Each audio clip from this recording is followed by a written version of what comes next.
ছোটবেলা থেকেই দোলের আগের দিন ন্যাড়াপোড়া করার জন্য একটা আলাদাই উত্তেজনা ছিল। বড় বড় নারকেল পাতা, সুপারি পাতা, কত ধরনের পাতা জোগাড় করার ব্যাপার ছিল। কিন্তু বর্তমানে শহরাঞ্চলে এত বাড়ি ঘর হওয়ার কারণে আর সেইভাবে ন্যাড়াপোড়া দেখা যায় না। এখনকার বাচ্চারা বলতেও পারবে না ন্যাড়াপোড়া কী জিনিস। কিন্তু আমরা আমাদের সেই শৈশবটা ধরে রাখার জন্যই এখনও ছোটোভাবে হলেও ন্যাড়াপোড়ার আয়োজন করি। হয়তো সেখানে নারকেল পাতা, সুপারি পাতা নেই, কিন্তু ছোট ছোট অনেক ধরনের পাতাই থাকে এবং সেটাই দেখো সুন্দরভাবে সাজিয়ে এর মধ্যে আলু, টমেটো, বেগুন দিয়ে দিয়েছি। তার সাথে ছিল আবির। রং যখন খেলবই, ন্যাড়াপোড়া যখন করবই, একটু আবির না খেললে না মনটা ভালো লাগে না।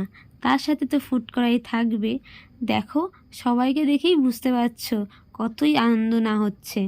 আনন্দ করার পর আলুগুলো পুড়ে গেলে সব এক এক করে বার করে ধুয়ে সব কেটে কুটে মশলার সাথে মাখিয়ে প্রসাদটা সবাই মিলে গ্রহণ করলাম।